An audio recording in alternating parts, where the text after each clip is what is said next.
पर 9th chapter start करेंगे। 9th chapter macro का कौन सा है? Excess demand and deficient demand. ठीक है, तो इस चैप्टर के अंदर मेनली हमारा होगा कि एक्सेस डिमांड होती क्या है, उसको एक्सेस होने के पीछे रीजंस क्या होते हैं और उसको सेटल कैसे किया जा सकता है। डन। दूसरी तरफ फिर हम पढ़ेंगे कि डेफिशिएंट डिमांड, इसकी अपोजिट डेफिशिएंट डिमांड क्या होती है, इसके होने के रीजन क्या है और उसको करेक्ट कैसे किया जा सकता है। आगे इम्पॉर्टेंट चैप्टर है।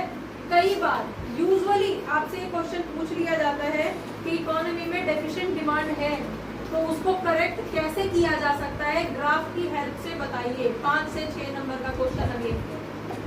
ठीक है, कई बार एक्सेस डिमांड अगर इकोनॉमी के अंदर आ रखी है, हो रखी है, तो उसके बढ़ने के क्या कारण थे, क्या रीजन थे और उसको कंट्रोल कैसे किया जा सकता है, ग्राफ की हेल्प से बता दो।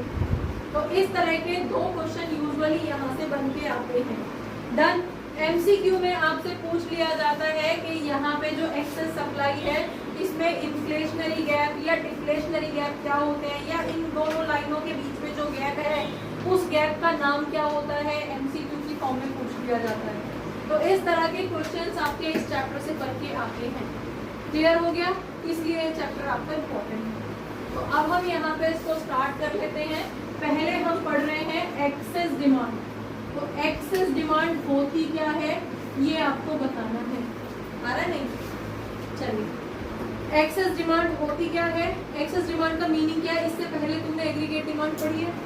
ठीक है, एग्रीगेट डिमांड के अंदर क्या था, एग्रीगेट डिमांड हमारी क्या थी, income plus investment, C plus I, consumption plus investment, income नहीं कंजम्पशन। इक्विलिब्रियम के टाइम पे कंजम्पशन को हम इनकम के बराबर लिख सकते हैं। Otherwise aggregate demand is C plus I. और किस तरह से वो बनाई जाती है, किस तरह से उसका ग्राफ बनाया जाता है, तो अगर हम इसके ग्राफ की बात कर रहे हैं तो डिमांड, एग्रीगेट डिमांड की बात कर रहे हो ना, यहाँ पे तो किसी स्पेसिफिक डिमांड की बात नहीं कर रहे हो, एग्रीगेट की बात कर रहे हो, country as a whole. Done. तो यहाँ हम जो भी डिमांड पढ़ रहे हैं वो एग्रीगेट डिमांड की बात कर रहे हैं। तो हमारे पास सी प्लस आई के अकॉर्डिंग एग्रीगेट डिमांड सपोज ये थी। डन। अगेन पॉइंट यहीं से स्टार्ट होगी, नीचे से स्टार्ट नहीं होगी। क्यों नहीं होगी? क्योंकि ये सी प्लस आई के बराबर है और सी कभी 0 नहीं होगा। और यहाँ पे हम इन्वेस्टमेंट भी ऑटोनॉमस लेते हैं तो वो उसकी भी कुछ ना कुछ वैल्यू रहती है। ठीक है, तो एग्रीगेट डिमांड हमारा यहाँ पे है। राइट। अब इस केस में हमारे पास जो इनकम थी, हम किसके अगेंस्ट पढ़ रहे हैं इसको, इनकम के अगेंस्ट। तो ये हमारी एग्रीगेट सप्लाई है और ये हमारा इक्विलिब्रियम था। बेसिक ग्राफ आपने बना दिया। ये एग्रीगेट डिमांड हमारी ये थी। राइट। अब सिचुएशन कौन सी पढ़ रहे हो, एक्सेस डिमांड। तो एक्सेस डिमांड के अंदर आपके पास, मतलब हम इसको इस तरह से कर सकते हैं, एग्रीगेट डिमांड 1। ठीक है, एक्सेस हो गई, यहाँ से यहाँ तक एक्सेस आ गया डिमांड के अंदर भाई। क्लियर है? तो ये कहाँ के काट रही है इसको, सप्लाई को, यहाँ पे आपका न्यू इक्विलिब्रियम बन जाएगा। ये वाला पॉइंट आपका न्यू इक्विलिब्रियम बन जाएगा। पहले कितनी क्वांटिटी, कितनी वो हो रही थी यहाँ पे ये। ठीक है, तो क्वांटिटी के अंदर कितनी वो आ गई, कितना गैप आ गया, यहाँ पे गैप नजर आ रहा है। प्लस आपके पास यहाँ पे जो मेनली गैप नजर आ रहा है, हम इसकी बात कर रहे हैं एग्रीगेट डिमांड की। तो डिमांड पहले ये थी, अब ये ऊपर चली गई है, तो बीच में जो गैप आया है इसको बोला जाता है इन्फ्लेशनरी गैप। ये जो गैप आपका यहाँ पे नजर आ रहा है इसको आप क्या बोलोगे, इन्फ्लेशनरी गैप। ठीक है, क्यों बोला इसको, जब डिमांड बढ़ रही है तो होगा क्या, इन्फ्लेशन आएगी। डिमांड बढ़ रही है तो मार्केट के अंदर सप्लाई तो लिमिटेड है। ठीक है, तो सप्लाई लिमिटेड है, इसका मतलब क्या हो गया, महंगाई बढ़ जाएगी और जो भी सामान बिक रहा था उसका प्राइस जो है वो हाई हो जाएगा। और हाई होने की वजह से इकोनॉमी के अंदर एक गैप क्रिएट हो जाएगा जिसको बोला जाएगा इन्फ्लेशनरी। क्लियर है? डन। इसको आप यहाँ से इसमें, मतलब जो आपकी मेन डिमांड से, एग्रीगेट डिमांड से आपकी न्यू एग्रीगेट डिमांड के बीच में जो गैप आ रहा है उसको हम इन्फ्लेशनरी गैप बोलते हैं। तो आपसे क्वेश्चन ये पूछा जा सकता है कि आपकी अगर एक्सेस डिमांड की कंडीशन होती है, केस होता है, तो उस टाइम पे जो गैप नजर आता है उसको आप क्या बोलते हैं? Excess demand. ठीक है, इन्फ्लेशनरी गैप। क्लियर हो गया? तो एक्सेस डिमांड होती क्या है? वो सिचुएशन जहां पे एग्रीगेट डिमांड आपकी मोर देन द इक्विलिब्रियम रहेगी, जहां पे आपके पास एग्रीगेट सप्लाई के कंपैरेटिवली आपकी जो एग्रीगेट डिमांड है वो ज्यादा रहेगी, उस सिचुएशन को आप एक्सेस डिमांड बोलते हो। क्लियर हो गया? समझ में आया कौन सी सिचुएशन रहेगी आपकी एक्सेस डिमांड कब बोलेंगे? जब इक्विलिब्रियम में जितनी डिमांड होनी चाहिए उससे ज्यादा डिमांड मार्केट के अंदर क्रिएट हो रही है, उससे ज्यादा डिमांड इकोनॉमी के अंदर जनरेट हो रही है, तो ऐसी सिचुएशन को हम एक्स्ट्रा डिमांड बोलेंगे ना, उसी के लिए यहाँ पे एक्सेस वर्ड यूज किया गया है। क्लियर है? डन। तो उसको ग्राफ किस तरह से प्लॉट करोगे? इस तरह से उसका ग्राफ जो है वो बनाया जाएगा। नीचे आप यहाँ पे क्या करते हो? डिमांड के केस में तो हम क्वांटिटी कर देते हैं, लेकिन एग्रीगेट डिमांड के केस में हम इसको क्या, इस लाइन पे क्या शो करते हैं? या तो हम इनकम शो करते हैं, वाई शो करते हैं ना एक्स एक्सिस पे, या फिर हम एम्प्लॉयमेंट शो करते हैं, एम्प्लॉयमेंट बढ़ रहा है घट रहा है। अब यहाँ पे एक्सेस डिमांड की केस में एम्प्लॉयमेंट का बताना क्या सिचुएशन होती है? डिमांड एक्सेस है तो एम्प्लॉयमेंट की कौन सी सिचुएशन होती है? ओवर एम्प्लॉयमेंट या अंडर एम्प्लॉयमेंट? ओवर एम्प्लॉयमेंट की सिचुएशन होती है। तो कई बार आपसे ओवर एम्प्लॉयमेंट के बारे में भी पूछ लिया जाता है, और उसी के अकॉर्डिंग आपसे कोई भी एमसीक्यू या कोई भी लॉन्ग क्वेश्चन बोल दिया जाता है करने के लिए। ओवर एम्प्लॉयमेंट होता क्या है? 2 नंबर में ग्राफ के साथ एक्सप्लेन करो, ग्राफ तक पता होना चाहिए। तो एक्सेस डिमांड भी आपका ओवर की बात हो रही है ना, तो ओवर एक्सेस इक्वल है, तो ग्राफ दोनों का सेम रहेगा। क्लियर है भाई? इस वाली लाइन पे हम क्या दिखा रहे हैं? इस वाली लाइन पे हम एग्रीगेट डिमांड दिखा रहे हैं, और एग्रीगेट डिमांड पहले इतनी थी, अब वो बढ़ गई है, तो बीच में जो गैप आ गया उसको हम आपका इन्फ्लेशनरी गैप बोल रहे हैं। एक्सेस डिमांड क्लियर हो गई? अब क्या रीजंस होते हैं एक्सेस डिमांड के? क्यों बढ़ रही है एक्सेस डिमांड? एक्सेस डिमांड बढ़ने के पीछे क्या है? लोगों के हाथ में ज्यादा पैसा है, ज्यादा पैसा है तो वो खर्च ज्यादा कर रहे हैं, 10 रुपए की चीज को 15 रुपए में खरीदने को तैयार हो रहे हैं, तभी तो डिमांड हो रही है ना, तभी तो एक्स्ट्रा हो रही है, तभी तो इन्फ्लेशन हो रहा है मार्केट के अंदर इक्विलिब्रियम से ज्यादा। समझ में आया? तो ऐसे केस में अगर लोगों के हाथ में जो लिक्विडिटी है, पैसा है, अगर उसको सोक कर लिया जाए तो ये डिमांड अपने आप सेटल हो जाएगी ना। मेरे पास 50 रुपए है, मैं खर्च करने को तैयार हूँ, अब मेरे हाथ में वो 50 रुपए रहेंगे ही नहीं तो मैं खर्च भी नहीं करूँगा। ठीक है, तो यहाँ पे सबसे पहले तो आपको रीजन बताने हैं कि क्या क्या रीजन हो सकते हैं एक्सेस डिमांड के। तो सबसे पहले तो राइज इन एमपीसी। एमपीसी मतलब लोग खर्च करने की आदत लोगों में ज्यादा हो गई है। पहले कितने लोग रेस्टोरेंट में खाना खाते थे? पेरेंट्स से पूछ के देखना कितने दिन वो महीने में जाते थे, और अब सैटरडे आते आते तो ये हो जाती है और आपको सैटरडे कुछ अच्छा खाएंगे, राइट? तो ये क्या है? ये आपकी एमपीसी है जो इंक्रीज हो रही है, पहले नहीं थी। अब जैसे जैसे इनकम बढ़ रही है वैसे वैसे आपकी जो एमपीसी है वो बढ़ती चली जा रही है। तो अगर एमपीसी बढ़ रही है, खर्च करने की आदत ज्यादा हो रही है, तो डिमांड क्रिएट कर रहे हो आप, और रिसोर्सेज लिमिटेड है तो चीजें महंगी होती चली जाएंगी, राइट? तो वो किसको जनरेट करेंगी? फिर वो डिमांड को एक्सेस बनाती चली जाएगी। ठीक है, नेक्स्ट पॉइंट आपके पास रिडक्शन इन टैक्सेस। आपके अगर टैक्स कम हो रहे हैं तो भी डिमांड एक्सेस होगी। टैक्स कम है, सपोज मेरी 100 रुपए की इनकम थी, 100 रुपए में से 40 रुपए गवर्नमेंट टैक्स ले लेती थी, ठीक है, तो मेरे हाथ में 60 रुपए बचते थे। अब 60 में से मुझे पहले घर भी चलाना है, थोड़ा सेव भी करना है, तो मेरे पास डिमांड, अननेसेसरी डिमांड क्रिएट करने के लिए पैसा नहीं बचा। यही पता चला गवर्नमेंट ने टैक्स कर दिए कम, गवर्नमेंट ने कर दिया 40 से 20 रुपए टैक्स, तो मेरे पास अब 20 रुपए ज्यादा है, मेरे पास 80 रुपए हैं, तो मेरे खर्चे तो 60 रुपए में हो रहे थे, तो 20 रुपए तो मेरे पास एक्स्ट्रा आ गए।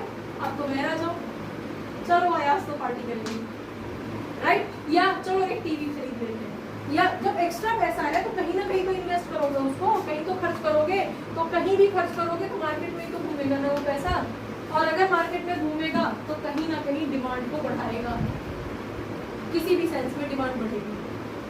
ठीक है, ये समझ में आ रहा है? हम पढ़ क्या रहे हैं? Excess demand. एक्सेस डिमांड क्यों होती है उसके रीजंस पढ़ रहे हैं, राइट। नेक्स्ट पॉइंट आपके पास आ जाता है गवर्नमेंट एक्सपेंडिचर्स। कई बार जो गवर्नमेंट एक्सपेंडिचर्स होते हैं वो बढ़ जाते हैं। गवर्नमेंट ने नए नए प्रोजेक्ट निकाल दिए, रोड बन रही है, ठीक है, क्योंकि एम्प्लॉयमेंट देना है लोगों को, इसलिए गवर्नमेंट ने कुछ ना कुछ नया बनाती जा रही है, नए नए प्रोजेक्ट इंप्रूव करती जा रही है। अनाउंस कर दिए एक हॉस्पिटल बनाएंगे, इतने IIT बनाएंगे, इतना ये बनाएंगे, उतना वो बनाएंगे, इतने 1000 लाख किलोमीटर का ये बनाएंगे, फ्लाईओवर जो भी है आपका, रोडवेज है, तो उसमें हो क्या रहा है? खर्च तो यहीं पे हो रहा है, पैसा तो इकोनॉमी में ही आ रहा है, खरीदा भी यहीं से जा रहा है, लेबर को पैसे दिए जा रहे हैं, आप तो इकोनॉमी में ही रहे हैं, जो डिमांड क्रिएट हो रही है वो तो इकोनॉमी में ही रही है। क्लियर? तो उससे भी क्या होगा, आपके जो डिमांड है वो एक्सेस हो जाएगा। ठीक है, नेक्स्ट पॉइंट आपके पास आ जाता है इंक्रीज इन इन्वेस्टमेंट। आपकी जो इन्वेस्टमेंट है वो इंक्रीज हो रही है, और इन्वेस्टमेंट भी इंक्रीज क्यों हो रही है? क्योंकि आपके पास इनकम ज्यादा है, गवर्नमेंट ने टैक्स कम लगाया है, 20 रुपए एक्स्ट्रा है आपके पास, कहीं जाके इन्वेस्ट करोगे, गोल्ड खरीदोगे, कंपनी में इन्वेस्ट करोगे, शेयर खरीदोगे, कुछ भी करोगे, पैसा तो इकोनॉमी में घूमेगा। ठीक है, और वो करेगा क्या? वो डिमांड को एक्सेस करेगा, राइट। अगर हम सिंपल शेयर्स का ही एग्जांपल ले लेते हैं, जो शेयर अभी सपोज 100 रुपए का मिलता था, अब लोग उसको खरीदते जा रहे हैं, तो वो 100 रुपए का तो नहीं रहेगा, होगा क्या? उसकी प्राइस बढ़ते चले जाएंगे, तो वो एक्सेस डिमांड का रिजल्ट। डन? क्लियर? नेक्स्ट आपके पास आ जाता है फॉल इन इंपोर्ट्स। अगर हमारे इंपोर्ट्स फॉल होते हैं, इंपोर्ट का मतलब जो हम सामान बाहर से मंगा रहे थे, तो हमारी थोड़ी सी डिमांड कहाँ शिफ्ट हो रही थी? बाहर शिफ्ट हो रही थी, बाहर से मंगा रहे थे सामान, लेकिन अब गवर्नमेंट ने कुछ ऐसी पॉलिसी बना दी कि बाहर से इंपोर्ट नहीं करेंगे अब, तो अब जो पॉपुलेशन है वो कहाँ खर्च करेगी? वो कंट्री के अंदर ही खर्च करेगी, कंट्री के अंदर ही खर्च करेगी, तो अगेन आपकी डिमांड क्रिएट होगी। समझ में आ गया?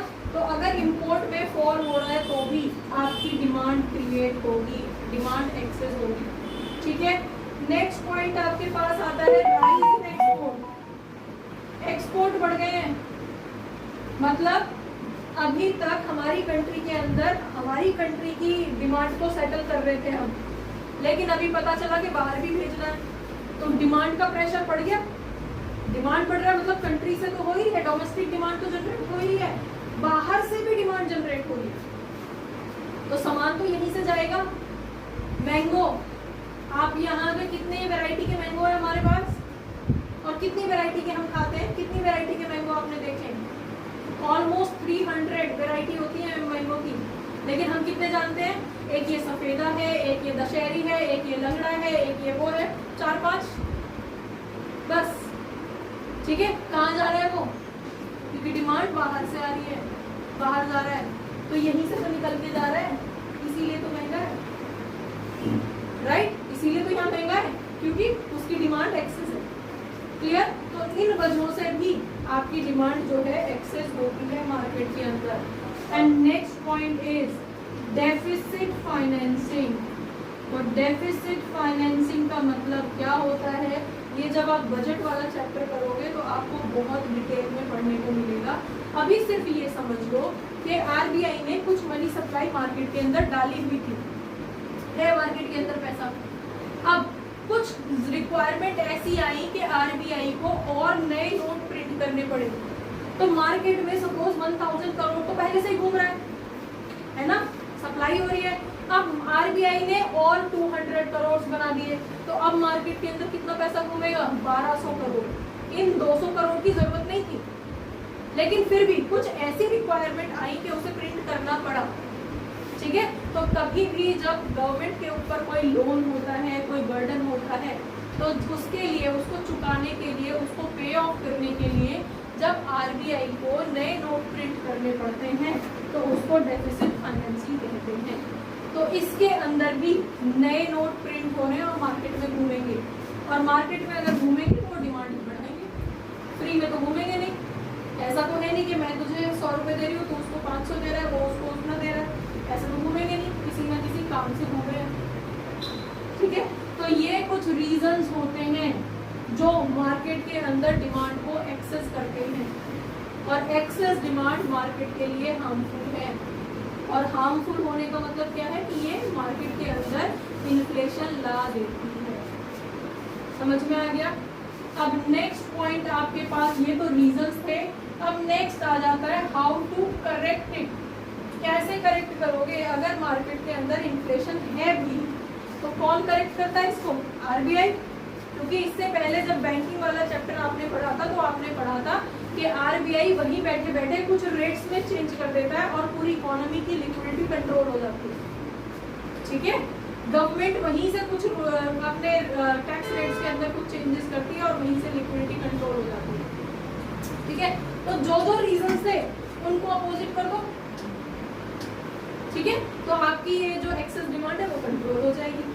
तो क्या रहेगा इसके अंदर? अगर हम देखते हैं तो अगर आपकी कंजम्पशन ज्यादा है इकोनॉमी के अंदर तो ऐसे केस में आप उसको कैसे कंट्रोल करोगे?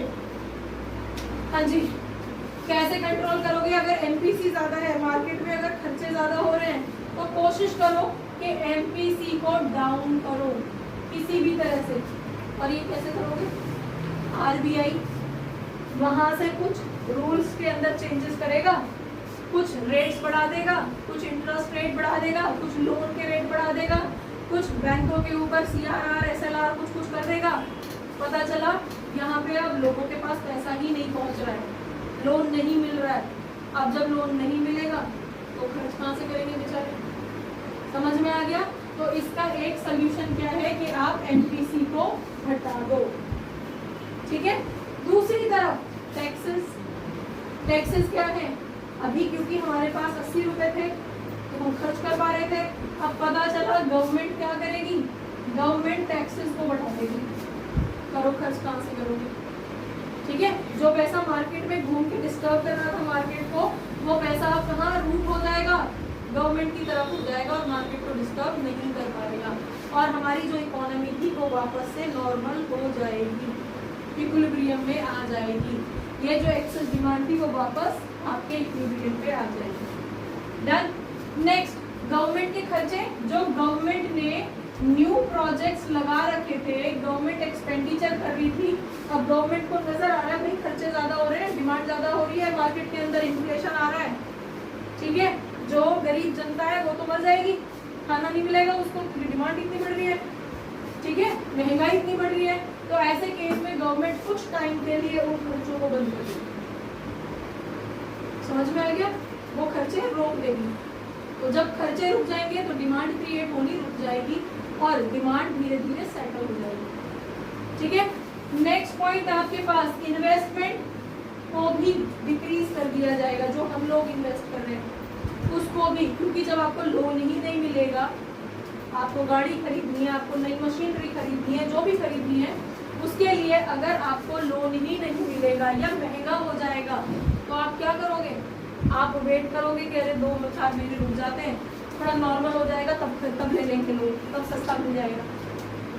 ठीक है, तो आपने क्या किया? आपने अपने इन्वेस्टमेंट को कट डाउन कर दिया है, लोअर कर दिया।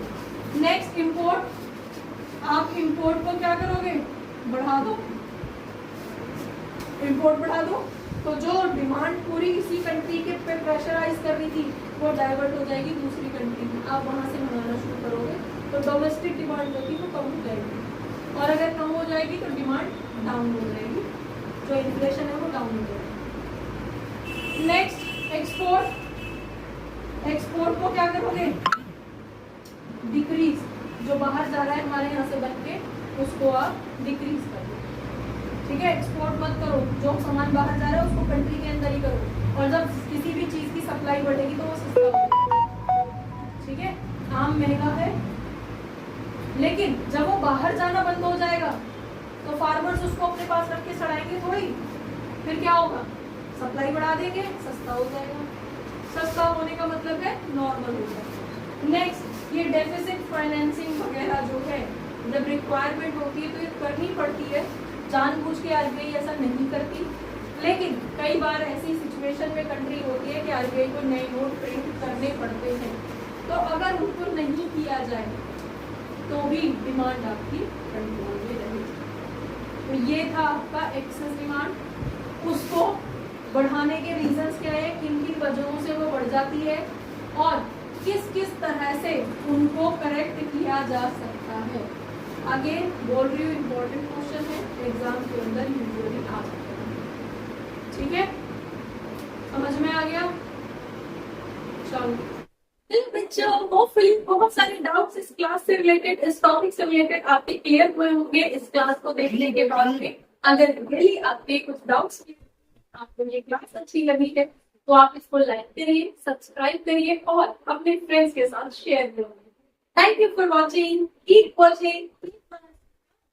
Don't forget to share. Keep sharing. Thank you.